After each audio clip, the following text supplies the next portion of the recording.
yeah.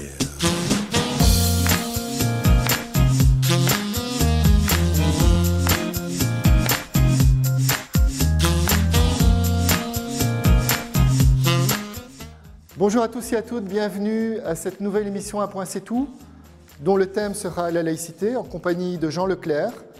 Et je profite de cette occasion pour vous montrer le bâtiment du Centre d'action laïque de Charleroi. À partir de la seconde moitié du XIXe siècle, Charleroi est le bastion de la laïcité en Belgique. Il y a un ancrage donc à partir de la fin du XIXe siècle à Charleroi très important, et il faut rajouter qu'en 1894, il y a l'extension de l'Université libre de Bruxelles qui va intensifier l'ancrage de la laïcité à Charleroi. À cette période, il y a donc un désir de plus de laïcité, plus de sécularisation. Ainsi, le CAL hérite de cette tradition-là en défendant la laïcité à travers l'institutionnalisation de la laïcité, à savoir la défense de l'impartialité des pouvoirs publics, mais également à travers la reconnaissance de l'égalité des droits de tous les citoyens, indépendamment de leurs convictions philosophiques. Ce bâtiment est l'exemple même de la déchristianisation, de la sécularisation de la société, et à travers ce processus, on établit une convergence entre les mouvements sociaux ouvriers et les sociétés rationalistes. Cette convergence rend possible une évolution vers le socialisme. Alors cette orientation socialiste s'exprime à travers une devise qui se retrouve d'ailleurs sur l'affiche à l'entrée du CAL. Vers la liberté par le droit, à l'égalité par la justice, vers la vérité par la science, à l'harmonie sociale par la fraternité. Le combat de la libre pensée est celui de la lutte pour l'autonomie, la singularité et l'indépendance. La libre pensée comme méthode de recherche de la vérité, basée sur la raison, l'expérience et les faits vérifiables. Retrouvons maintenant notre invité au studio.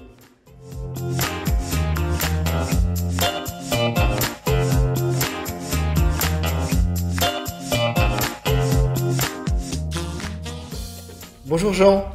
Bonjour Patrick. Alors bienvenue dans cette salle des Essarts, au CAL Charleroi. Merci. Et puis entouré aussi d'une exposition temporaire d'art contemporain, donc relative au chant des sirènes.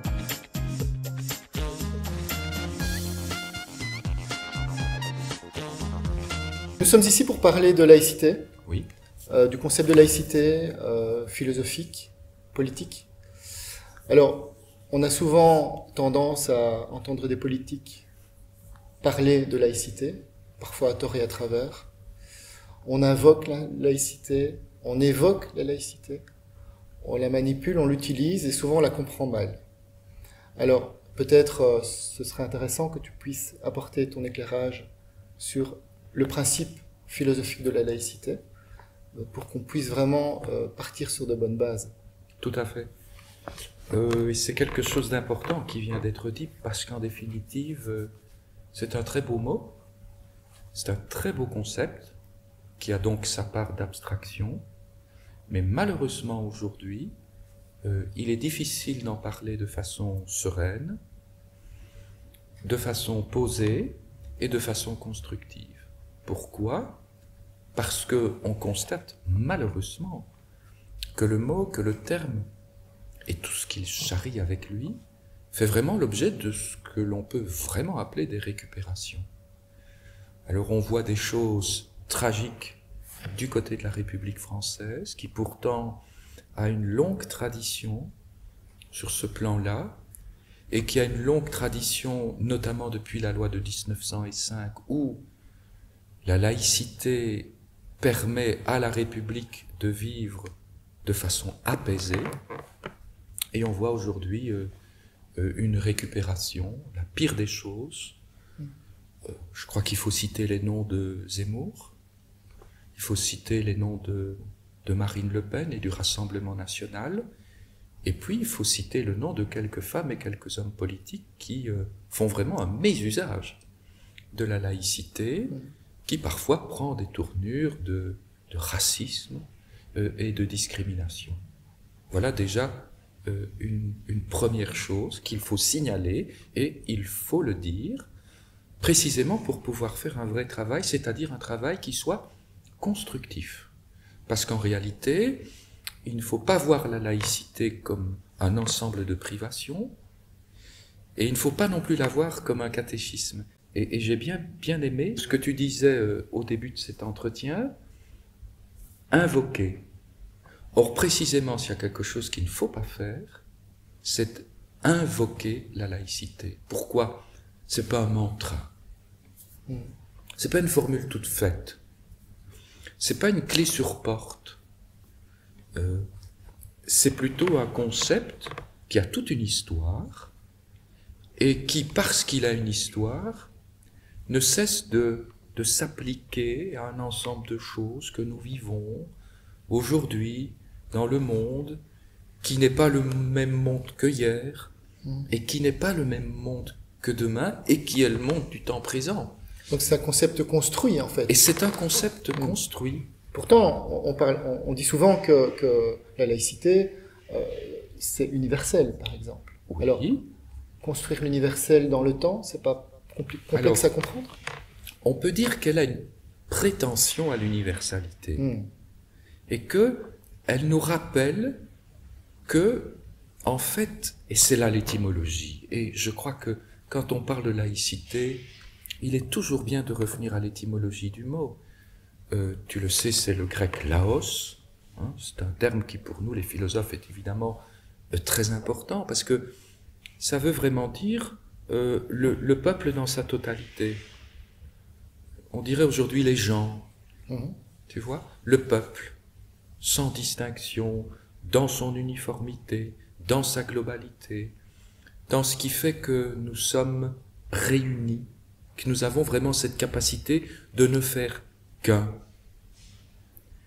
Et derrière donc ce mot laïcité, il y a ce fameux laos, et puis bien sûr, on le sait, chez les Grecs, il y a aussi le terme démos. Ça, c'est déjà ce peuple qui s'est organisé avec ses droits et ses devoirs, et qui donne donc ce projet absolument remarquable de la démocratie. Et on sait combien la Grèce, pour nous, les sociétés occidentales européennes, la Grèce va vraiment forger notre destinée politique avec ce concept de démocratie, qui fait que donc on quitte des régimes d'oligarchie. Mais voilà, aujourd'hui nous sommes en pleine crise, en pleine guerre avec la Russie et l'Ukraine, et on ne cesse de nous parler des oligarches. Mais il faut savoir que l'émergence du projet de la démocratie chez les Grecs était aussi une lutte contre cette oligarchie. C'est-à-dire cette idée que la société, le peuple, le démos, serait aux mains de quelques-uns qui auraient soit des richesses, soit des biens, soit des provenances en fonction de leur naissance, le problème de l'aristocratie, ou qui seraient dans la gouvernance du seul, de l'unique, c'est tout le problème de la monarchie. Oui, tu as toute la question identitaire. Et voilà. Et nationaliste. Et nationaliste. Et donc, on voit bien que ce projet donc, de la démocratie, qui a connu des crises aussi, la fameuse crise de 403, où subitement la démocratie s'effondre, puis elle va revenir grâce à quelques-uns qui se sont battus. Donc une démocratie n'est jamais acquise. Bien. Mais donc, laos, démos, et alors ce qui est très important à comprendre, c'est que pour le grec, laos fonctionne en quelque sorte en miroir avec le mot kléros. Alors kléros, qu'est-ce que c'est? Bien sûr, ça va donner le terme clerc, et clérical, et cléricature. Mais, pour le grec, le kléros, c'est en réalité le petit objet de bois, par exemple, le caillou, qui va permettre d'accompagner les opérations de tirage au sort. Et qu'est-ce qu'on fait quand on tire au sort? On met à part. Ça veut donc dire qu'on quitte l'un du peuple.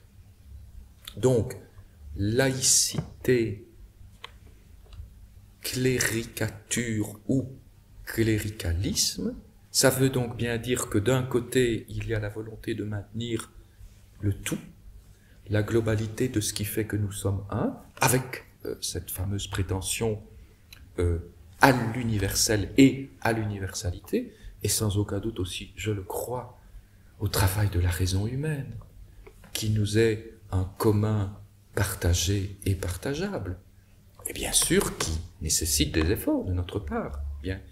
Et donc, d'un côté, donc, ce Laos, qui est capable de donner un peuple qui va s'organiser, et puis de l'autre côté, ben, les opérations du cléros, c'est-à-dire les gens qui sont mis à part, et qui donc vont déjà rentrer dans une hiérarchie.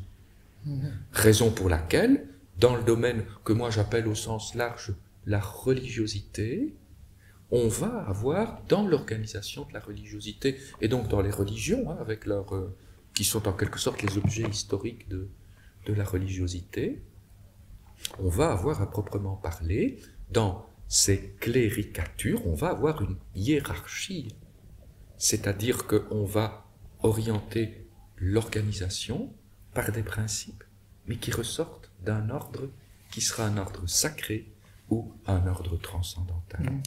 Ce qui va se modifier à l'époque médiévale, par exemple. Donc on hérite sans doute des Grecs, mais à l'époque médiévale, c'est très vrai. Il y a une partition par la transcendance, donc une exclusion, une intériorisation, exclusion, donc une partition différente des Grecs en tout cas. Ah oui, et même déjà chez les Grecs.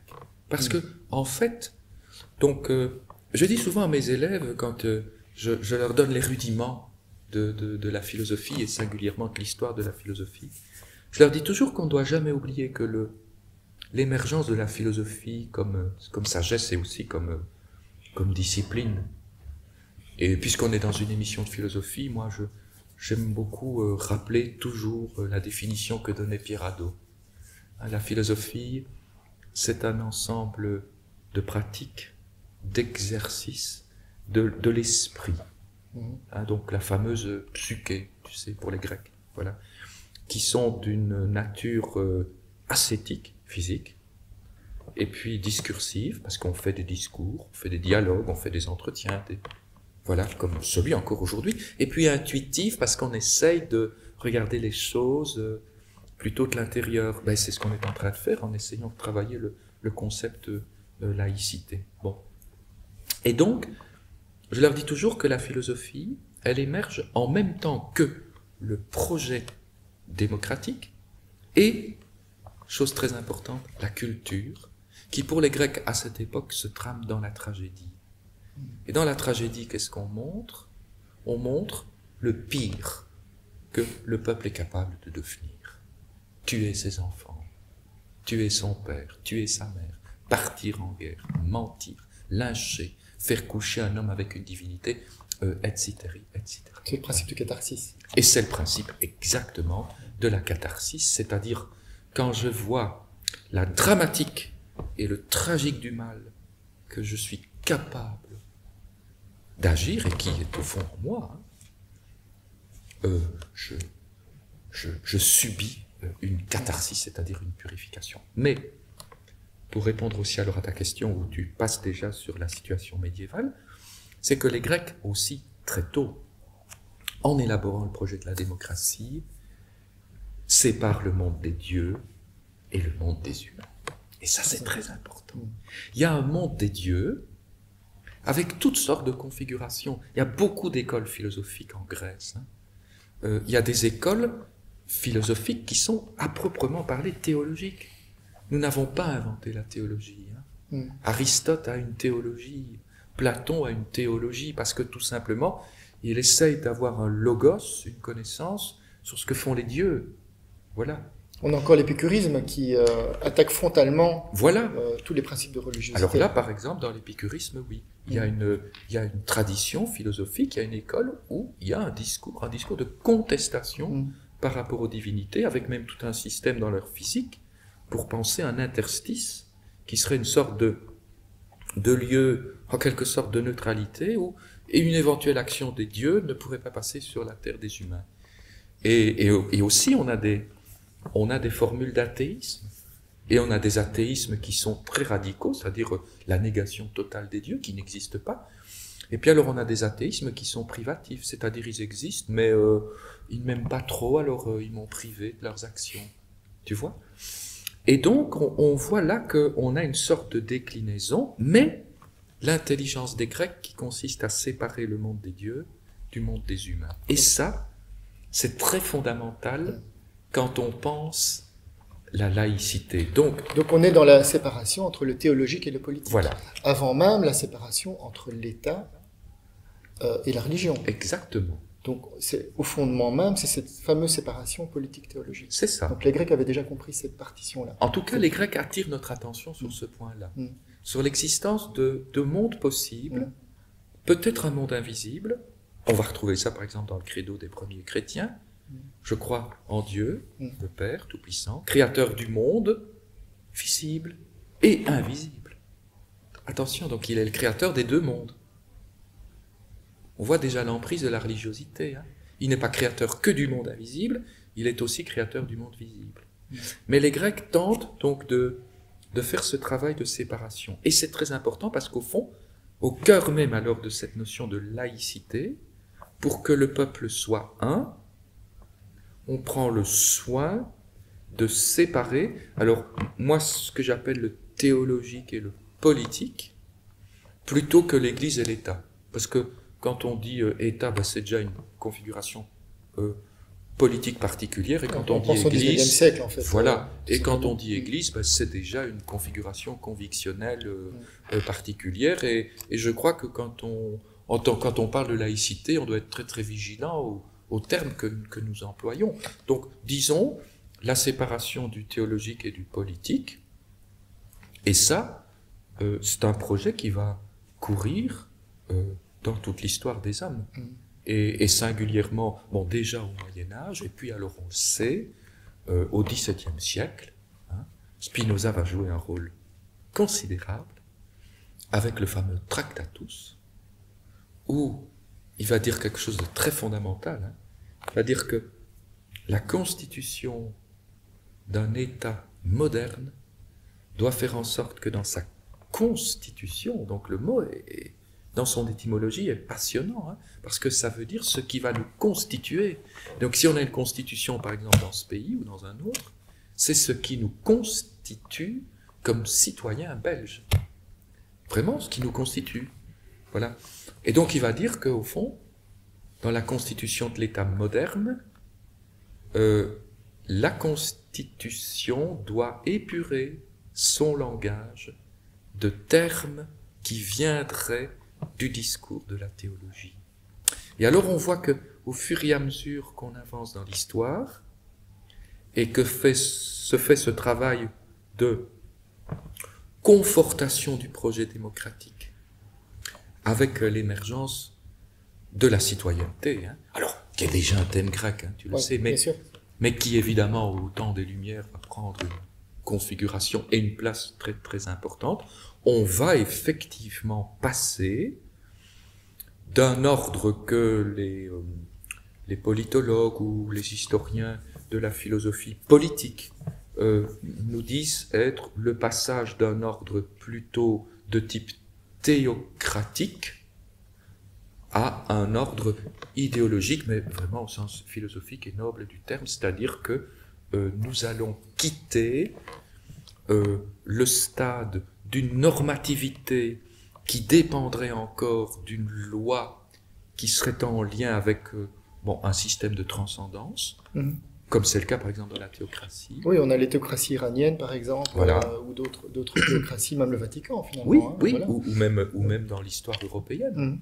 La façon dont par exemple la Révolution française va abolir le système de la théocratie. C'est intéressant parce que tu parles de la nature du discours. Donc, quand tu parlais de cette partition, de cette distinction entre le théologique et le politique, on connaît l'importance de Spinoza.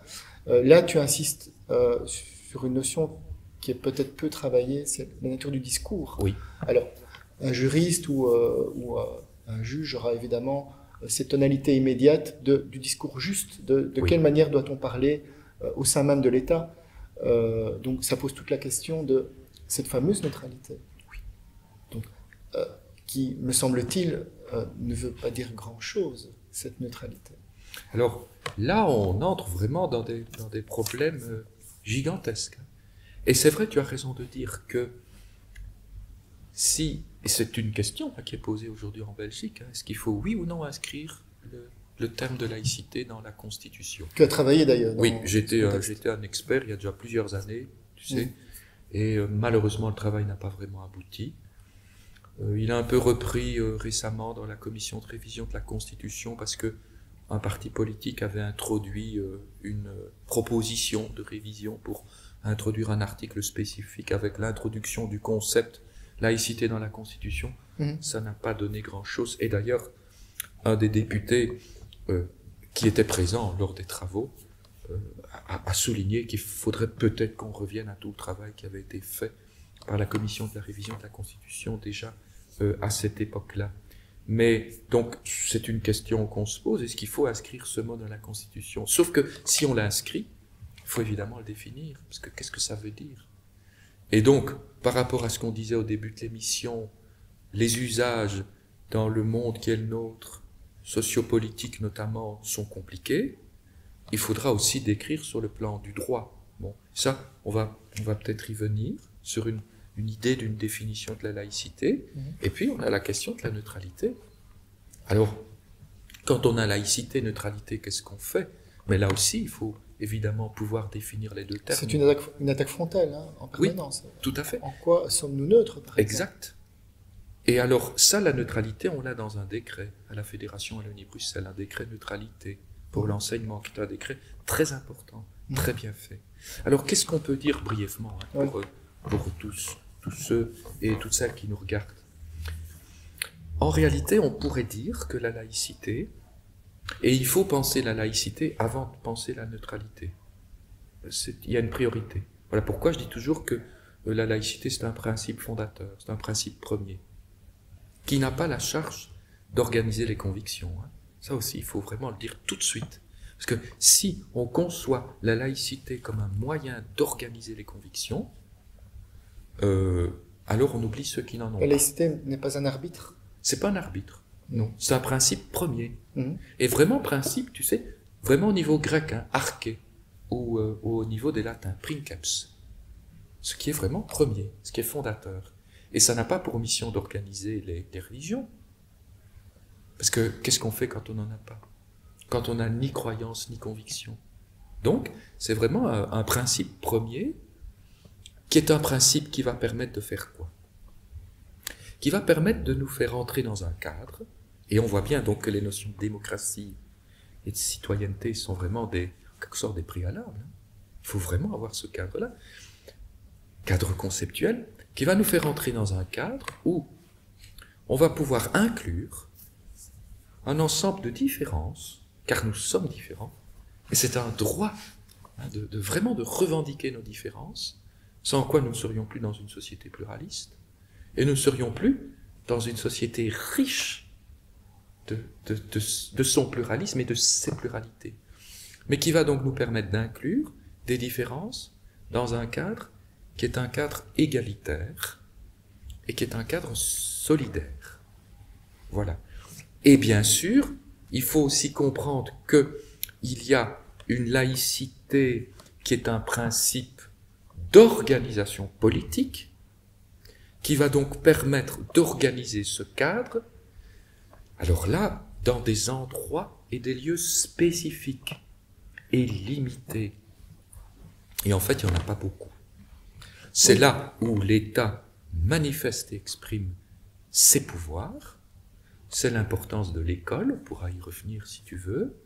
C'est aussi la question des soins de santé et quelque part aussi la question de la culture. Voilà. Là, oui, ce sont sont la question des espaces voilà. dans lesquels nous vivons en commun, ou oui, des sphères privées, des sphères publiques. Voilà. Et dans la sphère publique, tu as, je pense, une position assez tranchée. Alors, attention, parce que dans ces espaces-là, qui sont donc des espaces spécifiques, mais qui ne sont pas ceux que nous appelons les espaces de la société civile, où là, par exemple, la liberté d'affichage, elle est totale, pour autant qu'on respecte le droit commun. Donc, si dans la rue, je veux porter un signe convictionnel, politique, philosophique, pour autant que je corresponde au respect du droit commun, pas de difficulté. Par contre, si je décide, après notre émission de rentrer chez moi avec un sac de pommes de terre sur ma tête, juste avec deux trous pour regarder, il est certain que je vais me faire arrêter par une brigade de police. Et si je leur explique ma volonté de porter... Dire, mais non, là, vous atteignez la sécurité publique. Donc, vous êtes en train d'enfreindre le droit commun. Mais donc, dans l'espace public, la liberté d'affichage, elle est totale. Elle est totale puisque nous sommes dans un espace... Et la liberté d'expression. Et la liberté d'expression, avec des limites, attention, on pourra y revenir aussi ça, sur la question de la liberté d'expression. Mais dans des lieux et dans des espaces spécifiques, comme par exemple une administration publique, comme par exemple le cadre de l'enseignement obligatoire, comme par exemple le cadre de l'école, ou plus exactement de l'enseignement quand il est rendu obligatoire, donc du plus jeune âge jusqu'à 18 ans. Là, je suis personnellement en faveur de l'application du principe neutralité, du principe laïcité et bien sûr du principe neutralité. Principe qui ne s'applique pas vraiment uniformément en Belgique. Non, tout à fait. Même en France d'ailleurs, il y a quand même des... Parce qu'il n'y a pas de disposition juridique. Et donc, nous allons au petit bonheur, la chance, et en fonction des juridictions qui parfois peuvent dire une chose et son contraire. En fonction du directeur d'école aussi. Ou par exemple. Mais revenons alors aussi, si tu le veux bien, à cette question de la neutralité, parce que je crois que c'est très très très important. Donc, l'idée de laïcité, c'est cette idée de cadre, et l'idée de la neutralité, c'est pour moi un des outils, un des moyens, une méthode, si tu veux, que nous utilisons quand nous sommes dans ce cadre. Alors, neutralité, comme impartialité, comme aussi équidistance. Par exemple, la laïcité, elle demande vraiment une équidistance. Elle demande de ne pas traiter plus favorablement un culte que l'autre. Donc, par exemple, quand on nous dit qu'en Belgique, nous finançons les traitements et les pensions des ministres des cultes, il suffit de regarder les chiffres. Il n'y a pas une équidistance financière. Voilà. Ça, c'est le principe laïcité qui ne fonctionne pas. Ça veut donc dire aussi que, en matière de laïcité, il y a vraiment une abstention par rapport à la religiosité. Il ne s'agit pas de la juger. C'est une sphère autonome. Et la laïcité n'a pas à commencer à faire du théologique. Donc quand on va dans une administration ou dans une école, on n'affiche pas des signes convictionnels. Exact. Mais attention, pas que ceux-là. Hein. Parce qu'on focalise tout le temps sur les signes convictionnels, mais aussi les signes philosophiques. Il y a aussi les signes politiques. Par exemple, si j'appartiens à une société d'athées... Ça ne s'affiche pas. Eh bien, est-ce que je vais aller si je suis agent à l'administration communale de Charleroi, est-ce que je vais aller avec mon t-shirt ou au nom de la liberté d'expression, puisque j'ai le droit de critiquer des idées, mais certainement pas les personnes. Est-ce que je vais aller avec, par exemple, quelque chose qui pourrait être de l'ordre d'une forme d'insulte, non pas aux croyants, mais à la religion en tant que telle? Regardez ce qui s'est passé en France avec Mila. Si je vais aller dans une administration communale avec ça, mais je vais vraiment créer du trouble. Si je vais avec un signe politique, qu'est-ce qu'on va dire? Qu'on soit de gauche ou de droite, on ne l'affiche pas non plus. On ne l'affiche pas. Mais surtout pas. Sans quoi, qu'est-ce qu'on va dire? Ah ben, le bourgmestre, il met les siens. Dans ce service-là et dans ce service-là. Et donc, on s'abstient. Alors, est-ce qu'on le fait tout le temps? Mais non, pas du tout. On le fait quand on arrive dans ce lieu, dans cette administration. On enlève. Et quand on sort, on remet. Ces signes philosophiques, politiques, convictionnels, de croyance. Et donc, ce sont bien des signes aussi qui sont des signes ostentatoires. Alors pourquoi est-ce qu'on fait ça? Parce qu'on se neutralise. Donc la neutralité, oui, c'est un concept, mais ça n'a d'intérêt que lorsque véritablement on se l'applique à soi-même. On se neutralise. Mais par exemple, nous, dans cette émission, il y a beaucoup de choses que nous neutralisons. Il y a des choses que nous gardons pour nous-mêmes, par décence, que nous n'allons pas aborder dans cette émission. Nos convictions spirituelles, nos convictions intimes, nos convictions croyantes, nos convictions philosophiques, politiques, etc., etc. Donc, quand nous faisons société, il y a un ensemble de pas de côté que nous faisons parce que, et c'est ça, hein, c'est une des grandes définitions, c'est un des grands acquis de la définition de la citoyenneté au XVIIIe siècle. Hein. Il y a un ensemble de choses que nous retenons, pas que nous nions, hein, que nous retenons quand nous sommes dans ce corps commun de la citoyenneté. Et donc, en fait, on fait des opérations de neutralisation. Et la neutralité, après donc avoir défini la laïcité, moi j'aime de la définir une fois de plus avec l'étymologie. Parce que chez les latins, neutrum, c'est deux mots, c'est ne, puis utrum, ça veut dire quoi? Ça veut dire ni l'un ni l'autre. Alors, est-ce qu'il s'agit, si je dis par exemple, je ne veux pas de l'eau et du thé, est-ce que ça veut dire que je n'aime pas l'eau et que je n'aime pas le thé? Pas du tout, je peux aimer les deux. Mais je dis que ici et maintenant, je ne prendrai pas de l'eau, je ne prendrai pas du thé. Donc, moi quand on me dit, ah oui, oui, mais vous savez, la neutralité c'est un pur fantasme, on est très engagé, bien sûr, et j'espère qu'on l'est. Imaginez si aujourd'hui, avec ce qui se trame dans la politique internationale, on n'est pas engagé. Mais dans la politique de ce pays, on doit être engagé. Mais on a en nous, parce que c'est aussi ça la raison humaine, c'est aussi ça l'individu, le sujet, c'est la capacité de réflexivité. Donc j'ai en moi une capacité de distance par rapport à moi-même. Et donc il y a des endroits où, oui, je me neutralise. Je ne dis ni ceci, ni cela, ou ni cette autre chose. Je les tiens à distance pour un moment parce que je sais que dans cet espace et dans cette temporalité-là, j'ai besoin de neutraliser certaines choses. Mais on n'est pas vraiment dans cette logique-là. Pour l'instant, on est dans des courants identitaires assez prononcés. On est dans des revendications théologiques de fond. Oui. On pense souvent aux musulmans, mais il y a les catholiques, il y a les protestants, etc., etc.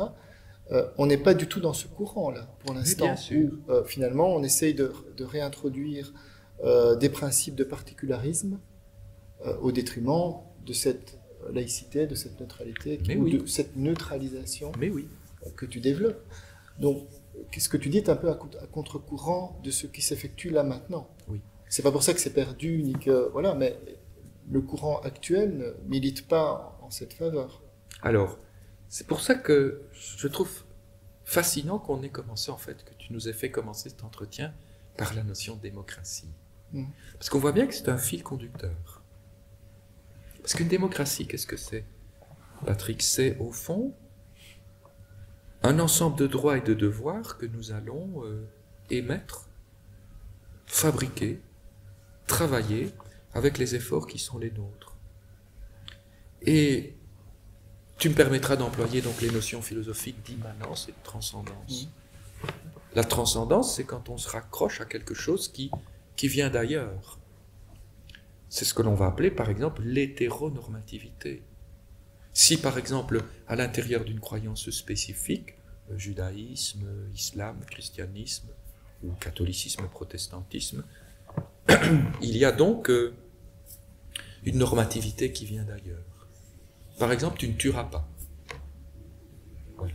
Tu ne voleras pas. Tu ne commettras pas l'adultère. Bien. Quand la démocratie se construit, elle a sa normativité propre, mais elle la construit à partir d'elle-même, donc dans ce qu'on appelle l'immanence. Elle la fabrique. Comment? Dans les institutions qui sont les siennes, et pour nous, l'institution parlementaire. Ça me fait penser à un exemple, l'édit de Nantes, oui. Henri IV. Oui. C'est typique d'un État monarchiste qui introduit un principe de tolérance. Oui, bien sûr. Donc, effectivement, c'est les principes qu'on défend, ce sont des principes historiques, ici et maintenant, ou à ce moment-là, dans des conditions historiques déterminées. C'est vrai, c'est un état de tolérance. De tolérance. Par rapport donc à des religions. Et tolérance et laïcité sont deux choses extrêmement différentes. Oui. Et donc, ici, quand la démocratie fait son travail, elle le fait dans ses institutions parlementaires. Mais prenons par exemple un cas typique de la Belgique. Quand on dépénalise la question de l'avortement ou l'euthanasie. Ouais, c'est un combat laïque, ça, effectivement. Ce sont des combats laïques. Certes, mais c'est aussi des acquis, ce sont aussi des acquis de la démocratie. Alors ça veut dire quoi?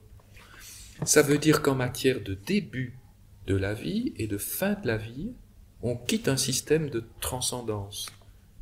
Et donc, une mythologie narrative, une mythologie théologique, qui consiste à dire Dieu donne la vie et Dieu la reprend. Voilà. Et quand on fait ça, on revient à la question du monde des humains, pas du monde des dieux. Et donc on fait un travail parlementaire, on fait des commissions, des enquêtes, on interroge, on réfléchit, et puis à un moment donné on légifère. Et puis on met un cadre. Il y a un cadre sur la question de l'avortement, spécifique. L'euthanasie, il y a un cadre. Il y a même pour l'euthanasie une commission qui contrôle tous les actes. Bon. Donc là, ça veut dire qu'on est vraiment dans un lieu où nous fabriquons nous-mêmes nos propres lois et elles n'ont de référence qu'à nous-mêmes. Et donc, à cet égard-là, dans ce trajet qui se trame à travers toute l'histoire, on voit bien qu'on entre dans quelque chose de l'ordre d'un fonctionnement démocratique, l'idéologie dont je parlais tout à l'heure, et que donc, on va avoir la revendication pour le sujet qu'il est en fait un sujet de droit et de devoir, mais qu'il est autonome. Voilà. Et alors la laïcité, elle est précisément importante par rapport à ce que tu disais donc sur le retour de certaines formes d'identitarisme, sur le retour de certains discours qui voudraient nous faire penser ou nous laisser entrevoir que nous serions par exemple d'abord un croyant avant d'être un citoyen. Mais ça veut dire que dans ces cas-là, nous avons vraiment besoin de citoyenneté et nous avons besoin de laïcité pour nous dire que dans ces espaces où, notamment, par exemple, pour prendre ce cas-là, l'État manifeste ses droits et ses devoirs, ce qui doit primer, c'est ce qui nous égalise, c'est ce qui nous universalise et que, travaillant, pour reprendre l'exemple de l'administration publique de tout à l'heure, travaillant dans une administration publique où je ne suis pas moi-même, d'ailleurs on le dit, je suis un fonctionnaire. Et si je suis par exemple dans un tribunal et si je suis un juge, je suis un fonctionnaire, un agent de la justice. Je ne suis pas moi-même. D'ailleurs, il suffit de regarder l'apparat du juge. C'est pas banal, c'est pas du décorum. Et la juge qui va éventuellement venir, comme disait Brel dans la chanson, décorée comme un sapin de Noël, avec éventuellement des signes extérieurs de richesse, ou des signes politiques, ou des signes convictionnels, ou des signes philosophiques, c'est une catastrophe. Donc, mettons-nous bien dans la peau du justiciable, qui va venir là, qui est déjà dans un moment extrêmement compliqué de son existence, puisqu'il va recevoir un jugement. Mais s'il y a de l'interférence, s'il y a du parasitage avec des choses qui sont de l'ordre, au fond aussi, de la vie privée, de la conviction, de la croyance, des appartenances philosophiques, c'est une catastrophe. Donc on a vraiment besoin, dans ces cas-là, de se neutraliser. Pourquoi ? Oui, je suis d'accord avec cette neutralisation. Encore faut-il que ça s'implante, que ça s'éduque. Oui. Je pense évidemment à l'école. Donc on a lutté ici au Centre d'action laïque pour introduire le cours de CPC, donc le cours de philosophie et citoyenneté, où je pense qu'il y a cette volonté d'expliquer cette neutralisation, d'expliquer la démocratie, les principes démocratiques, le principe de vivre ensemble, voilà, entre différentes convictions, en introduisant le multiculturalisme, voilà.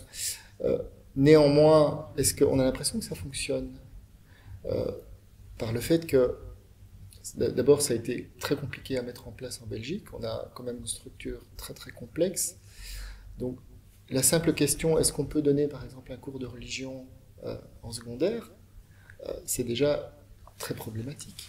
Tout à fait. Et si on donne un cours de citoyenneté, bon, est-ce que c'est pour ça que l'élève aura compris l'importance de cette neutralisation? Oui. C'est la question de l'éducation. Donc de la pédagogie. Et donc on revient vraiment à ce qu'on disait au tout début, hein, c'est-à-dire que parler de laïcité, de neutralité, de citoyenneté, d'égalité, hein, donc vouloir cette égalité dans la société, et puis faire de la laïcité un principe d'organisation politique pour avoir une société apaisée. On n'a plus ou pas de guerre de religion. Ça demande beaucoup de pédagogie, beaucoup, parce qu'on doit beaucoup comprendre. D'autant plus qu'en matière de religiosité, dans la religiosité, il y a quelque chose de toujours très affectif. Et une affectivité, attention, tu sais Patrick, qui peut être tantôt positive, tantôt négative. Si on a eu par exemple une expérience dans un enseignement de type catholique ou dans une institution soignante de type catholique et que la personne de cette conviction-là était merveilleuse, pleine de générosité, mais on va être avec un affect positif. Mais si par exemple on a été victime d'attouchement sexuel par un membre d'une église, d'une synagogue, d'une mosquée, l'affect va évidemment être très très très négatif. Donc, chaque fois qu'on dit religiosité, on est dans du sensible. C'est aussi une des raisons pour lesquelles il faut une sorte de retenue. Mais donc, la pédagogie, c'est fondamental. Comme est nécessaire la pédagogie pour expliquer à un fonctionnaire d'une administration qu'on lui demande de neutraliser un ensemble de choses de son existence quand il travaille. Mais à l'école aussi, c'est pareil. Mais enfin, quand on y regarde bien, c'était quand même fondamental de vouloir un cours de philosophie et de citoyenneté. Pourquoi? Parce qu'on était dans un système, alors ça c'est dû à notre constitution, hein, ce fameux article 24, on était dans un système qui est déjà compliqué, puisqu'il y a un enseignement libre confessionnel, bon, essentiellement catholique pour le moment, et puis on a un enseignement dit officiel, donc organisé par l'État ou par les provinces, etc., complexité aussi, hein, où là, on permettait d'enseigner soit une morale non confessionnelle, soit une morale religieuse, à travers les cours de religion reconnus et de ce qu'on a appelé malencontreusement la morale laïque. Mais donc on avait un enseignement qui est censé faire peuple, hein. C'est bien ça à l'école. Je ne vais pas à l'école pour réitérer mes propres différences. On nous dit souvent que l'école c'est un lieu d'égalité, c'est un lieu de correction des inégalités sociales. Mais donc je ne vais pas à l'école pour encore afficher de façon supplémentaire et parfois forte mes propres assignations. Je vais à l'école pour entrer dans un espace où je vais découvrir des choses et où je vais me mettre à distance par rapport à moi-même. Oui, tu parles d'assignation d'ailleurs, c'est intéressant. Oui. Donc c'est créer un espace dans lequel il n'y a pas d'assignation préalable. C'est ça. Or, il y en avait une, puisque quand on rentrait à l'école, qu'est-ce qu'on demandait? C'est quoi votre religion, au fond, hein? Vous allez dans quel cours? Donc, imaginons que dans la grille scolaire, les enfants étaient séparés sur le plan de l'identité religieuse. Alors moi, je voudrais aussi ce qu'on m'explique ce que c'est quand, allez, disons 2020-2022. C'est quoi l'identité religieuse d'un enfant aujourd'hui? Je suis désolé, hein, mais la sociologie religieuse a tellement évolué que je ne suis pas convaincu que l'on peut dire entre 12 et 18 ans que l'on soit très au clair sur le plan de son identité religieuse. Aujourd'hui, elles sont de plus en plus floues. Et les sociologues des religions nous disent que nous sommes en pleine situation de bricolage religieux. Ben pourtant, nos enfants étaient à l'école, alors moi je le dis, hein, répertoriés dans un système de ségrégation. Et je pense que c'était totalement anormal. Une ségrégation théologique, oui. Alors que chaque enfant bricole ses propres convictions. En plus. Et bien sûr aussi en lien avec les parents, puisque ce sont eux les tuteurs. Et donc, qu'est-ce qu'on avait? on avait dans une école qui précisément doit créer le dialogue, une séparation sur le plan d'une appartenance religieuse. Mais je trouve que c'était un système totalement délétère. Alors par bonheur, il y a eu un choix politique, c'est un choix politique difficile. Il faut reconnaître qu'ils ont été extrêmement courageux. Oui, ça a mis du temps et ça en mettra encore beaucoup. Pour moi, c'est un tsunami cette affaire. Hein. Mais ils l'ont fait. Et maintenant, on le sait, fin de l'année précédente, fin 2021, ils ont voté en urgence, Parlement, la Fédération Wallonie-Bruxelles, le passage à 2 heures. C'est très courageux, hein. Parce que ça veut dire qu'on va avoir 2 heures de cours de philosophie et de citoyenneté dans l'enseignement officiel, qu'on va sortir donc définitivement de la dernière heure qui restait où les enfants étaient séparés, et puis que l'on va rendre les cours dits philosophiques facultatifs.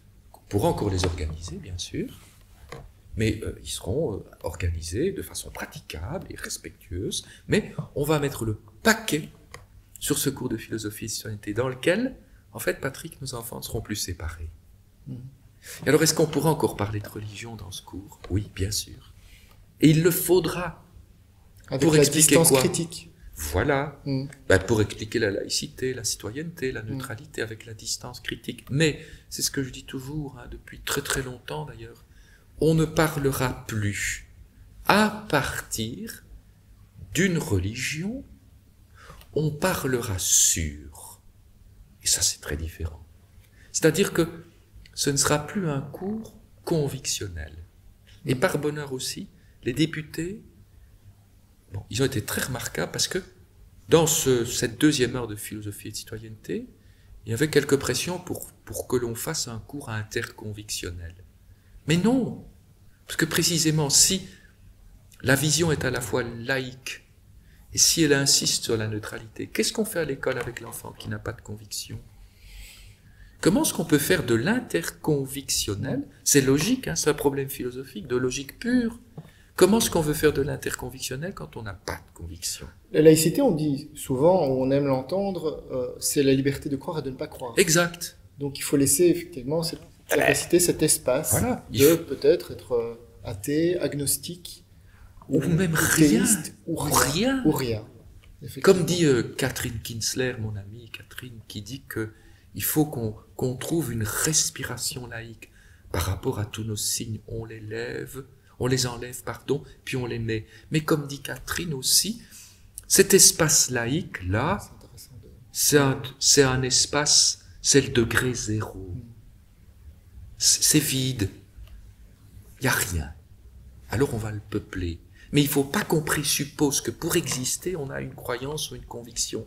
C'est un droit de ne pas en avoir. Voyez? Alors donc, il n'y aura pas ce discours interconvictionnel. Alors ça, c'est déjà très rassurant parce que comme moi, j'ai une très forte exigence par rapport au rôle du maître. Le maître, il doit se former. Mais imagine que le maître devrait faire de l'interconvictionnel. Mais il devrait être expert dans toutes les convictions. C'est impossible. C'est impossible. Donc il faudra former les maîtres en philosophie et citoyenneté. Il faudra qu'ils aient de sérieuses formations en philo, mais aussi en sciences des religions, hein, qui soient bien au point sur l'histoire des religions. Parce que, évidemment, le rôle de l'école, c'est ça. C'est des savoirs, ce sont des compétences, ce sont des connaissances que l'on apprend. C'est pas un ensemble d'émotions. Bon, et donc, donner à un enfant des compétences et des savoirs en matière de sciences des religions, d'histoire des religions, de psychologie des religions, de sociologie, d'anthropologie des religions, ça demande des choses précieuses. Mais ça, par bonheur, tous nos enfants auront accès à ce savoir-là. Et donc, moi qui viens à l'école avec mes assignations religieuses, mais à l'école, je vais entrer vraiment dans une démarche critique. Hein. Si par exemple je viens à l'école en étant absolument persuadé que, comme on nous le dit hein, parfois, pas que chez les enfants de conviction musulmane, attention, hein, chez les enfants de conviction protestante et parfois catholique, je suis un créationniste, c'est-à-dire que je crois vraiment au récit de la création. Je viens à l'école, avec cette croyance-là, je vais entrer dans le cours de biologie, puis dans le cours de physique, dans le cours de sciences naturelles, etc. Je vais être sérieusement décapé, hein, parce que je vais commencer à étudier certaines choses, des théories physiques, chimiques, biologiques, bon, ben, l'école, elle fait son boulot. Mais quand je vais entrer dans le cours de philosophie et de citoyenneté, quand on va faire un peu d'histoire des religions, l'école, elle va faire mon travail. Est-ce qu'elle va aller contre mes convictions? Non, pas du tout. Parce qu'il y a le fameux décret neutralité qui dit que le maître doit respecter les convictions et les croyances de ses élèves.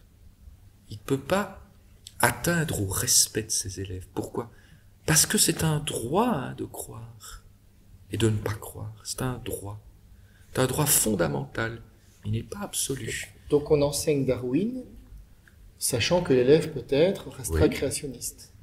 Ah, c'est le rôle de l'école de travailler ça avec lui, de faire le travail de l'émancipation par la science, par les savoirs et par les connaissances. Mais l'école, c'est pas la police de l'esprit. Hein. On est d'accord. Je me suis déjà trouvé moi-même à l'université, pour prendre un tout autre sujet et pour nous décentrer, avec des étudiants qui sont en maîtrise d'histoire, qui me disent encore qu'il n'y a pas eu de génocide arménien. Ah bon? Eh ben, je vais les poursuivre. Je dois faire mon travail de professeur, expliquer les choses, les faits. Mais la nature humaine est aussi telle. Mais on a créé cet espace possible de dialogue, du consensus et du dissensus. Exactement. Exactement. Et on a donc la laïcité comme un outil, comme un principe d'organisation politique et qui passe évidemment par le juridique. Voilà. Avec un ensemble d'outils, neutralité, impartialité, équidistance, respect et égalité. Voilà. Et je crois aussi que quand c'est difficile de prononcer le mot laïcité, comme on le disait au début de l'émission, le mot égalité, c'est fascinant. Parce qu'on revendique l'égalité. Et l'égalité, c'est ce qu'on disait aussi tout à l'heure, hein, c'est la raison humaine. Moi, je la crois vraiment partageable. Hein. Et c'est aussi notre prétention à l'universalité, cet universel commun. C'est ça qui fait aujourd'hui, Patrick, qu'en raison de cet universel commun, les réfugiés qui arrivent en ce moment d'Ukraine, au nom de ce principe d'universalité et d'universalisme, ce sont nos frères, ce sont nos sœurs. C'est un devoir moral et de moralité universelle de les accueillir. Oui, on peut être fier de ça. Aujourd'hui, et en raison précisément de ces grands textes, hein, Déclaration universelle des droits de l'homme et des droits du citoyen. Ça, c'est notre universalité. Cette commune universalité, c'est un du peuple qui fait que nous sommes des frères, mais comme je dis toujours, c'est une fraternité sans père. Voilà, merci Jean pour ce moment très agréable et très instructif. Donc je pense que là on a une vision de la laïcité plus souple et plus profonde. Alors apaisée, oui, constructive, positive et sans catéchisme. Voilà, merci Jean et à bientôt. Merci Patrick, merci beaucoup. À bientôt.